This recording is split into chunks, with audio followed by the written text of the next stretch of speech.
We're just going to stare at Shadowman. I didn't like this issue. I went from being hyped to why am I reading this? Look, we're in the 40s. It's World War II. Nazis bomb London. So you know who the villains are? Who the villains are? White people that are Nazis, and white people in general. Like, we went from this interesting like stuff in New Orleans with the Loa and all that to, oh yeah, I like the art, but the writing, it's just, I don't like this. This fits in weirdly. Like, yes, Nazis are bad guys, but, you know, Americans apparently can always just get along, unless... Oh, that's the ad page. Where's the thing on the roof? Where's the thing on the roof? There was a thing on the roof. Oh, here it is. You know, Americans can get along unless the Nazis put some super science glowing green device on the roof of a building, in which case Americans no longer get along. Like, you know, Americans have differing opinions, and over the years those take differing forms, and sometimes there's violence. Like, yes, this is the 40s.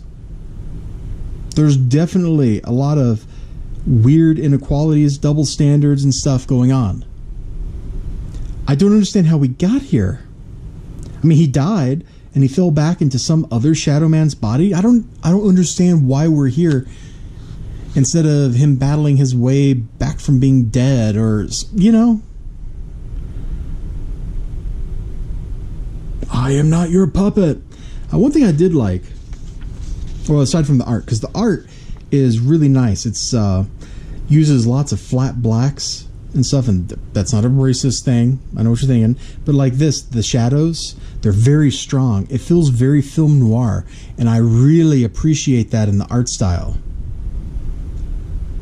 You people trying to bleep your ass here, Senator. Don't make it harder than it has to be. Wait, I bleeped save and not ass? Boy, this is... oh, this is where he gets the cool little thing. They give that to him at the start of this because it disguises as a flute. And there was... no, not this page. This one, this last page, falling into the darkness. This was great because of the writing on this one page. Max became one with the shadows, tamed the Loa. I didn't even know that was possible. There's so much I want to ask him, so much he could teach me, but it's too late. There's nothing to grab onto, and I'm falling again. And then there's just blackness, which parallels the opening, where he's falling through his life. So I guess what he's doing in this book is he's falling through his life into the lives of other Shadow Men in the past, but I don't really know why. And this feels kind of unnecessary unless you just wanted to tell like a cool story. But I really like this. Like, he breaks through into this life. Is that the glass ceiling? Is that what that's supposed to be? I don't know. But there's really great, like, look at this. I love all this strong, like, ink work for the shadow. It's just fantastic. Kind of reminds me of, well, aside from film noir, like maybe some Hellboy or something. You know, something kind of like that. I guess I didn't really dislike this book so much as I felt it wasn't necessary for what's going on. Dead and Gone Part 1. So maybe in succeeding parts this will build up to something and I'll look back on this and go, oh yeah, that makes sense. But just looking at this as an issue that I bought and read today, this really feels like we weren't writing for the single issue. It feels like we're writing for the trade. We're trying to tell this story through an elaborate flashback, and I don't think that necessarily always works. I don't think it worked in this case. So can I recommend this one? What was the price on this? $3.99. I don't think I can recommend it for $3.99. Maybe $2.99 just for the art I could recommend, but I don't know. I think I've changed my opinion like 4 or 5 times about what I think about this book in the last 4 or 5 minutes. So take that for what you will.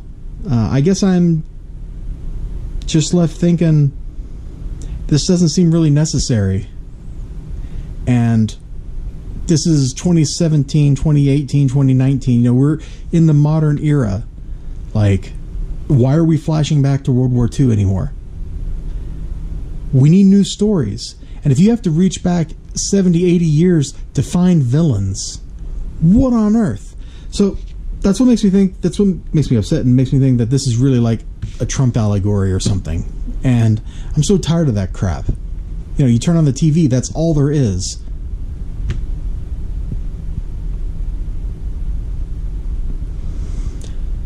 Oh, I'm probably getting banned off YouTube for this one. I'll see you guys next time. You have a great day. Remember to like, comment, subscribe, all that good stuff, and I'll see you then. Bye-bye.